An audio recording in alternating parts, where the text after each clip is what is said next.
नमस्ते साथियों, मैं हूं उदयपुर से एडवोकेट मुकेश कुमार गोपावत। आज का वीडियो बहुत ही महत्वपूर्ण होने वाला है। क्यों कि आज हम सीखेंगे कि क्रॉस एग्जामिनेशन के समय कोर्ट रूम में आपको किन बातों का विशेष ध्यान रखना है। आपको ये बात नॉर्मल लगेगी, मगर वीडियो देखने के बाद आपको पता चलेगा कि कुछ बदमाश एडवोकेट या कुछ इस प्रकार के सीनियर एडवोकेट आपके साथ क्या बदमाशी करते हैं और आपको पता भी नहीं चलता है। साथ में इस वीडियो के अंत में मैं आपको कुछ शानदार टिप्स भी बताऊंगा। क्रॉस एग्जामिनेशन में आपको मास्टर बना के रहेंगे, ये अपना वादा है। तो आज का वीडियो का जो टॉपिक आप समझ गए, गवाह के कैटेगरी में खड़ा है, ये आप खड़े हो, ये एक्यूज के एडवोकेट है, ये सरकारी वकील साहब हो सकते हैं या सामने वाली पार्टी के वकील साहब हो सकते हैं। अब गवाह जो शुरू होती है उस समय आपको क्या सावधानी रखनी है बता दूं। देखो, गवाह जब भी शुरू होंगे बयान, तब कोर्ट का यह दायित्व है कि वो सामने वाले वकील साहब को बुलाने के बाद शुरू करेंगे। तो सामने वाले ये जो वकील साहब है, ये जो भले प्रार्थी के हो भले परिवादी के वकील साहब हो, ये चाहेंगे कि आप यहां से हट जाएं, ठीक है ना। आपको यहां से भगाना चाहेंगे। क्यों कि आप यहां से चले गए तो फिर गवाह को वो भ्रमित कर सकते हैं, कोर्ट में गवाह के आधे अधूरे बयान लिखवा सकते हैं और अपना मकसद पूरा कर सकते हैं। तो इसके लिए कई प्रकार की चालें चली जाती है, जिसको आपको समझना। सबसे पहले ये कोशिश करेंगे कि आप चले जाने, एक्यूज का एडवोकेट वहां से चला जाए। तो ये क्या करेंगे, आपके पास इनके पास दो रास्ते हैं। एक तो ये डमी जब महत्वपूर्ण मामला होता है तब कुछ बदमाश एडवोकेट आप जहां खड़े हो तो आपके पास एक डमी कस्टमर भेजते हैं कि आप जैसे खड़े हुए, इन्होंने चिप शुरू की, आपके फोन आ जाएगा कि वकील साहब कहाँ हो, मेरे बेल करवानी, वकील साहब कहाँ हो, मुझे स्टे लेना, वकील साहब कहाँ हो, आप मेरा ये मुकदमा देखना, वकील साहब जल्दी आओ, फिर हम जा रहे हैं, वकील साहब ये आप फीस भी लेके आप जल्दी आओ। तो आपका माइंड डाइवर्ट होने के बाद आप उस कस्टमर के पास चले जाओगे। वो कस्टमर पूरा डमी होगा, वो अपने कागज बताएगा, बातचीत करेगा, पैसा एक नहीं देगा। तब तक ये वकील साहब अपने बयान अपने अनुसार लिखवा देंगे। हालांकि कोर्ट का दायित्व है, ये बोलेगा भी लिखेंगे, मगर वो गवाह को भ्रमित करके अपने बयान अपनी मर्जी अनुसार लिखवा सकते हैं अगर गवाह होशियार नहीं हुआ।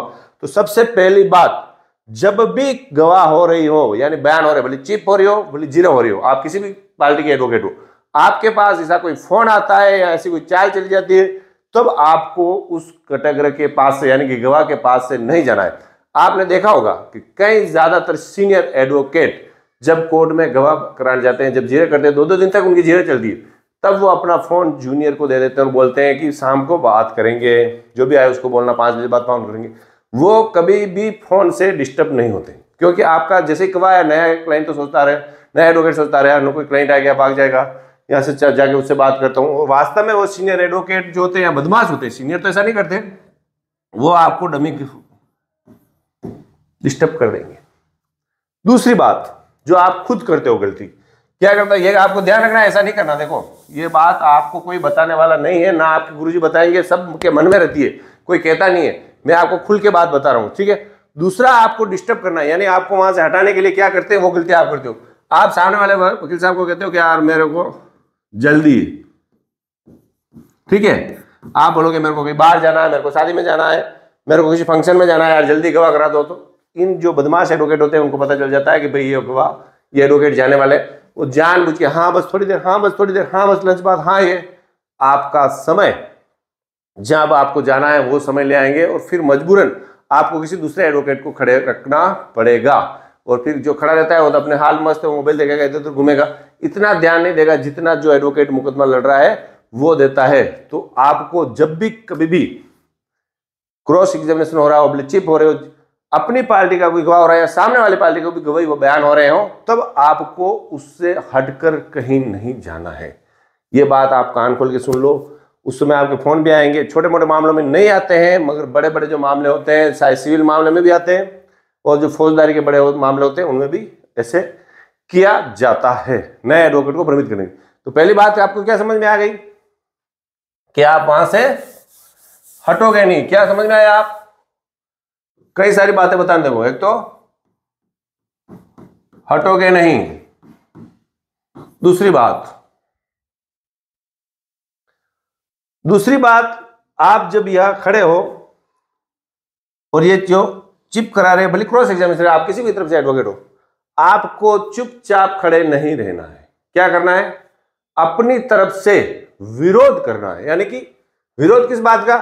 अगर ये विरोध क्यों करना है, इसके पीछे कारण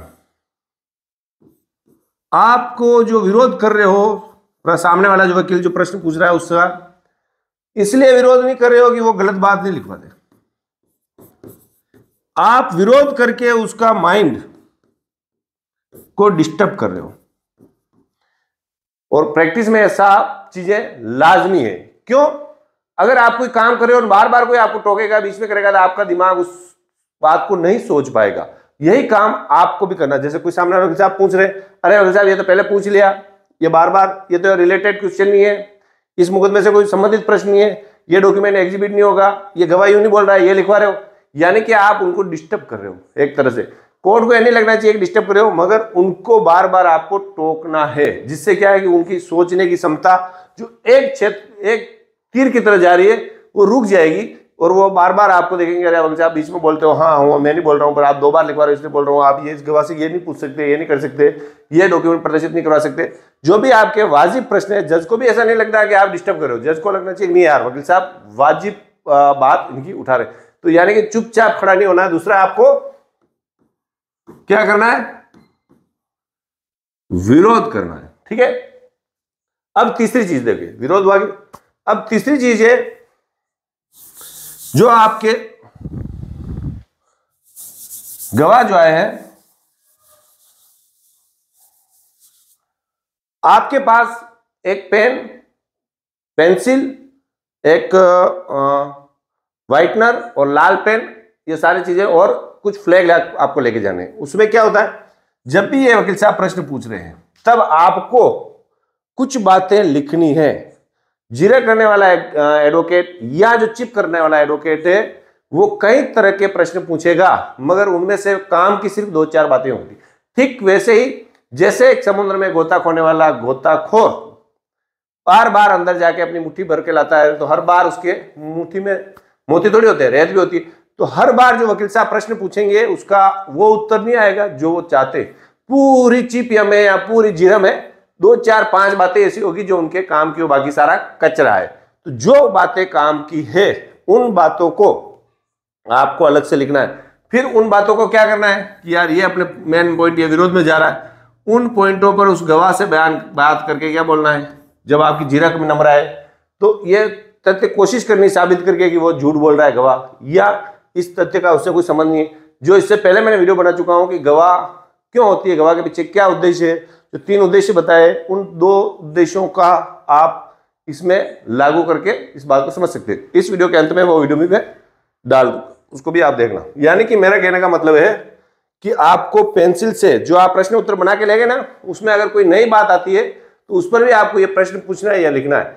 और ध्यान ये रखना है कि आप जो प्रश्न उत्तर बना के ले रहे हो वो सामने वाले वकील साहब, आपके पास खड़े वकील साहब, या जो जिससे गवाह हो रही हो गवाह या एक्यूज, किसी को नहीं बताने, सिर्फ अपने ढक के रखने, और नई बात आए तो लिख देनी और विरोध अपना करना।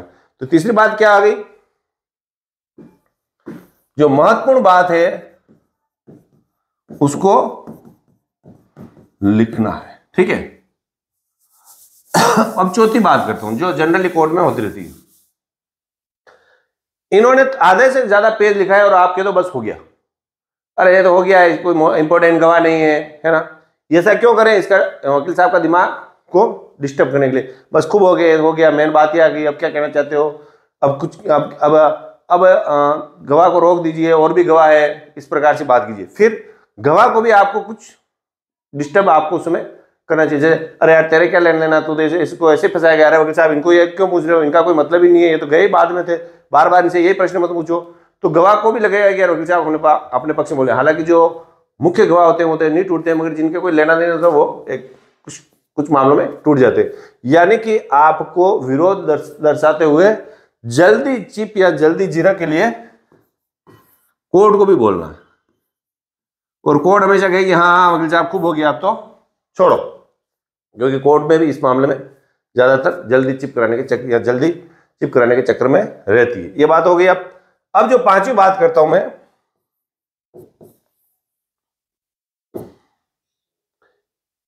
गवाही चल रही है, आपने क्रॉस एग्जामिनेशन कर लिया, चल आपके क्रॉस एग्जामिनेशन का जब भी नंबर आया, अब आपका नंबर आया, तो आपको गवाह से जो प्रश्न आपने लिख रखे हैं वो सारे प्रश्न तो आपको पूछने ही है। उसके बाद जब आप चिप हो रही थी, जब आपने जिन पॉइंटों पर प्रश्न आपने लिखे वो भी पूछने हैं। साथ में हमेशा अपने को अकेले काम नहीं करना। पार्टी तो बैठी बैठी पलंग पर रील देख रही है और आप वहां परेशान हो रहे हो। पार्टी को बुलाना, भाई एक्यूज है तो एक्यूज बुलाना, पक्षवादी है तो वादी बुलाना, भाई तुम आ जाओ, तुम्हारा जरूरत है, जैसे आपने कहा है कि पार्टी को बुलाना। अब पार्टी आपके सामने आ गई, तो जैसे आपने सारे प्रश्न पूछे वो भी देख रहे हैं, फिर उस पक्षकार जो आप जिसकी तरफ से आप मुकदमा लड़ रहे हो उसको बुलाना पास में कि और तेरे क्या पूछना बता। जो भी वो एक दो बात कहे वो तो नहीं, वकील साहब आप पूछ रहे हो सही है बस, नहीं और कुछ बता पूछना हो तो, कि नहीं नहीं कुछ नहीं पूछना। मान लो उसने कुछ कह दिया, दो बातें और पूछ लो, फिर और कुछ बता और क्या पूछना, कि और कुछ नहीं, और कुछ भी नहीं पूछना। ऐसा क्यों? क्योंकि फिर जैसे आप वहां से चैम्बर में जाओगे या टेबल पे जाओगे, फिर वो गवाह जो आपकी पार्टी आपके ऊपर चेयर बनी, आपने वकील साहब ये तो पूछा ही नहीं, ये पूछना था आपने, ये महत्वपूर्ण बात तो पूछी नहीं, फिर आपके ऊपर वो टालेगा। तो आपको क्या करना है, पहले से मैंने तेरे को पूछा था, उसमें तू बोले ही नहीं, उसमें हाँ कुछ भी पूछ लो, अब कह रहा तू उसमें क्या होता तेरे। तो ये बातें आपको आपकी पार्टी पर आपका वजन बढ़ रहे, आप हावी रहो, इसलिए उस पक्षकार को खड़ा करके पूछना है और क्या पूछना बता। तो उससे क्या होगा आपके ऊपर वो हावी नहीं रहेगा, यानी पक्षकार को पूछना है कि और क्या पूछना बता। ये होगी पांचवी बात। अब जो छठी बात है, चिप भी हो गई, जो भी होना गवाह में हो गई, गवाह ने साइन भी कर दिया, निकल भी गया, बात भी खत्म हो गई, ठीक है। एडवोकेट के लिए यही बात खत्म नहीं होती। अब आपकी जो पार्टी आपके साथ आती है, जैसे आप आपके टेबल पे आए, तो आप भले गवाह ने इतना बुरा बोला कि आपके विरोध में बोला और आपको लगा कि पक्की सजा हो जाएगी, तो भी अपने आप को कमजोर गवाह आपकी पार्टी के सामने न बढ़ाए और उनको सिर्फ एक ही बात बोले, आज मैंने जो बात कह लो ये ना, अब देखना गवाह भी जेल भेजूंगा मैं। क्या बोलना, अब ये गवाह झूठी गवाही देने के चक्कर में जेल पे जाएगा, इसकी हालतें खराब होगी। और मैंने जो कहलवाना था, दो बात मैंने मुख्य रूप से 2 पॉइंट चाहिए थे, दोनों मैंने कहलवा दी, भले ही बाटा ही कुछ भी नहीं कहलाए, मगर आपको निराश नहीं होना है। यानी कि आपको गवाह के होने के बाद निराश हो गए, सामने वाला पक्षकार भी आपको देख रहा है। कई बार जो एडवोकेट गलती करते हैं कि यार तेने ये नहीं बोला, तेने मेरे को बताया नहीं, गवाह ने कह दिया, और आपकी बात सामने वाला पक्षकार सुन रहा है या कोई दूसरा व्यक्ति सुन रहा है, वो जाके सामने वाली पार्टी को बोलेगा अरे यार वो तो वकील साहब भी ढीले पड़ गए, मामले ढीला हो गया। आपकी पार्टी भी सोचेगी वकील मेरा ढीला है यार, भले गलती उसकी है, और आपके नेक्स्ट मुकदमा नहीं आएगा। इसलिए आपको हमेशा कहना है कि हम कंप्लीट हैं, हम दमदार हैं। तो आपको निराश बिल्कुल ही नहीं होना है। फिर जो 7वीं बात है, अब आपको क्या करना है कि देखो आज गवाह होगी, अब अगली गवाह ये होंगे, उनसे क्या प्रश्न करने हैं अपन, 2 दिन 3 दिन छुट्टी के दिन आपको ऑफिस में आना है, हाँ ऑफिस में होऊंगा, अब भी आप मुझे फीस इतनी रुपये जमा कराओ, कितने जितने आपके फीस की उसमें जो भी तय किया, और रुपये प्लस आज जो बयान है उसकी नकल लेनी है वो भी मुझे जमा कराओ। यानी कि पैसा आपको लेना, यूं नहीं कि हाँ वकील साहब ठीक है चाय पी ली वही चला गया ना। आपका दिन पूरा, आपके दिन आपकी ग्राहक पर भी आप निर्भर हो, आपके क्लाइंट पे आप निर्भर हो। वकील जो जितने भी हर बार मैं वीडियो में कहता हूं कि आपको आपकी फीस दबा के पूरी लेनी है, ऐसा नहीं है कि जनसेवा वाला काम है, गरीब आ गया उसकी मदद करो, मगर जो बाकी क्या है, आदमी काम निकलने के बाद ठन ठन गोपाल कुछ भी नहीं बोलेगा। वो क्या बोलेगा, कुछ नहीं है मैं जीत गया, जीतने के बाद क्या बोलता मालिक मैं जीत गया, हारने के बाद वकील पागल मिल गया, है ना, यही बोलते हैं। तो अपने पैसा पूरा लेना, क्योंकि मान लो हार भी गए, बोल भी दिया अरे यार कोई बात नहीं, 10-20 हज़ार रुपये दे रखे, 25 हज़ार दे रखे, 2 शब्द बोल दिए तो अपने सहन कर लेंगे, पैसा भी नहीं लिया उल्टा और भी कहेगा तो आपको बहुत दर्द होगा। क्योंकि मैं ये महसूस कर चुका हूं और आप ये महसूस नहीं करो, इसलिए बता रहा हूं। फिर मैं बता रहा हूं, मैं कोई टीचर नहीं हूं, मैं जो महसूस करता हूं, जो मुझे लगता है कि यहाँ पर गलती करते हैं एडवोकेट, वही मैं आपको बता दूं। कुछ मिनट की वीडियो के बाद, कुछ एक 25-30 सेकंड बाद मैं वापस एक महत्वपूर्ण टिप्स बताऊंगा आपको। ये जो मेरे नंबर दे रखे हैं, मैंने ये देखा है कि ज्यादातर एडवोकेट जो मुझसे बात करते हैं, ज्यादातर लोग वो गौशाला में पैसा नहीं जमा करा कर रसीद नहीं कटाते। आपको गौशाला में रसीद कटवानी है, 300 रुपये मेरे खाते में नहीं डालने, ज्यादातर ऐसा कर रहे हैं। आपको कोशिश यही करनी है गौशाला में रसीद कटवाने के बाद ही उसकी फोटोकॉपी, उसकी फोटो मुझे भेजकर फिर बात करनी, क्योंकि चैनल का मेन उद्देश्य ही सेवा है, ठीक है ना। ऐसा नहीं कि 200 बचाने के चक्कर में मैं बार बार मेरे भेजता हूँ। कोशिश करो आप, थोड़ी मिल जाएगी गौशाला, ऐसा नहीं गौशाला नहीं है, खूब हिंदुस्तान में खूब है। और जो लोग गौशाला में जमा नहीं करते वो किसी दूसरे धार्मिक स्थान पर जमा करा के रसीद भेजकर मुझसे बात कर सकते हैं। अब जो मैं आपको टिप्स बता रहा हूँ,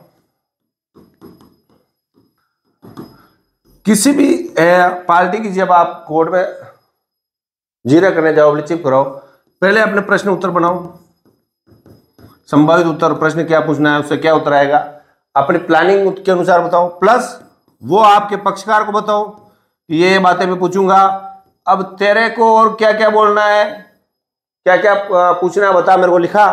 वो बात 100 बातें करता रहेगा, ये पूछना है नहीं लिखा, 2-4 प्रश्न लिखोगे ना, उसकी हवा निकल जाएगी, फिर वो बोलेगा हाँ ठीक है बस यही है, और तो आप ही जानो, मैं तो सब जानता हूँ, आपको और क्या लिखवाना बोल।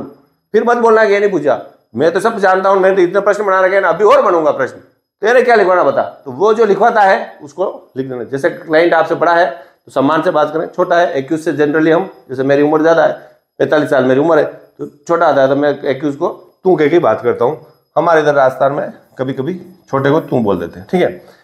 फिर ये सारे बात आपके हो गई, तो जब तैयारी करो उस दिन छुट्टी के दिन बुलाओ, और उसका पूरे क्लाइंट का पूरा अपन बोलते हैं ना तेल,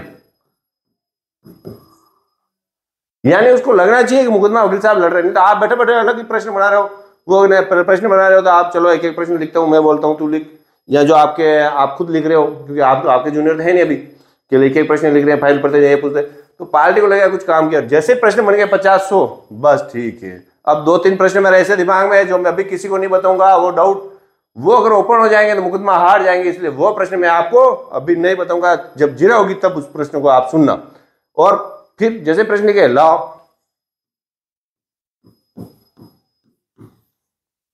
पैसा कभी काम किया इसका पैसा, तो पैसा उसको देना ही देना है, क्योंकि जनरली नए एडवोकेट घबराते हैं, पैसा मांगूंगा का पार्टी भाग जाएगी, ऐसा आपकी सोच है, आप गलत सोचते हो। जहां आप 5,000 में काम कर रहे हो, वो भाग कर सीनियर के पास जाएगी, आंकड़ा ये बैठ जाएगा। फिर भी आपकी जहां प्रैक्टिस कर दो, वहां पर अगर कोई एडवोकेट 2-5,000 में आपसे कम फीस ले लेता है तो जान दो उस पार्टी को, कोई मतलब नहीं है 2-3 साल तक मुकदमा माथापड़ी करना, और वो पैसे नहीं दे रहा जान दो उसको, फिर आपको उसको रोकना नहीं चाहिए। तो क्रॉस के जो मेन जो बातें हैं, आपके कई सारे प्रश्न आते हैं, वकील साहब आप सीधी फाइल बता दीजिए, फाइल भी भेजेंगे, मैं सीधी फाइल बता दूंगा, देखो ये पूछा ये पूछा ये पूछना, कोई मतलब नहीं जब तक आपका बेसिक कंप्लीट नहीं होगा। जैसे इंग्लिश सीखने के लिए ग्रामर कंप्लीट करनी पड़ती है ना, वैसे ही आपको क्रॉस एग्जामिनेशन के लिए आपका बेसिक कंप्लीट करना होगा। ये जो अभी जो वीडियो चल रहे हैं बेसिक के ही चल रहे हैं, इसके बाद हमें ये भी वीडियो बनाएंगे कि आपको अगर फोटोकॉपी प्रदर्शित करवानी है तो फोटोकॉपी कैसे प्रदर्शित करवाएंगे, ये भी आपको पता होना चाहिए, क्या रूल है, कैसे एप्लीकेशन लिखते हैं, किस प्रकार से एप्लीकेशन लिखी जाती है, और एप्लीकेशन में लिख के भी बताऊंगा, और कोशिश करूंगा कि उन एप्लीकेशन की पीडीएफ भी आपको भेजूं। इसके लिए आपको चैनल को सब्सक्राइब करना, ताकि वो वीडियो आपके सामने उपस्थित हो सके। आपसे मेरा सबसे निवेदन है कि चैनल को आपके जो भी एडवोकेट के ग्रुप है, प्लीज उस ग्रुप में एक बार आपको चैनल का लिंक अवश्य भेजें, ताकि क्या जो एडवोकेट परेशान है, जो प्रथम पीढ़ी के हैं, जिनके दिक्कत हो रही है, उनको भी कुछ सीखने को मिले। जब अपन किसी दूसरे का भला करते हैं तो निश्चित रूप से अपना भला होता है। मन में ये नहीं रखेंगे यार वो सीख जाएगा तो फिर हमारे कंपटीशन करेगा, ऐसा नहीं होता है। यह आपकी सोच हो सकती है, हालांकि ज्यादातर एडवोकेट की सोच ऐसी नहीं होगी। साथ में आप जिन लोगों का मैसेज आता है, मैं हमेशा उनके मैसेज के उत्तर देता हूँ। आप कहाँ प्रैक्टिस कर रहे हैं, आपका प्रैक्टिस का स्थान अवश्य बताएं, ताकि मुझे पता चल सके कि मेरे वीडियो कहाँ कहाँ जा रहे हैं। क्योंकि कुछ क्षेत्रीय कानून भी होते हैं, अगर मुझे लगा कि इस क्षेत्र के एडवोकेट ज्यादा है तो उनके क्षेत्रीय कानून पे जो वीडियो बनते हैं, जैसे कोर्ट फीस वाला मामला आ गया है ना, तो क्षेत्राधिकार वाले मामले आ गए, और कुछ एक्ट ऐसे होते हैं जो उन क्षेत्र में चलते हैं, तो फिर उन एक्ट को पर भी मैं वीडियो बना सकूँ। तो यानी कि आप कहाँ प्रैक्टिस करते हैं या आप कहाँ प्रैक्टिस करने वाले हैं, अपना नाम और कोर्ट का नाम अवश्य मैसेज में लिखें। Thank you.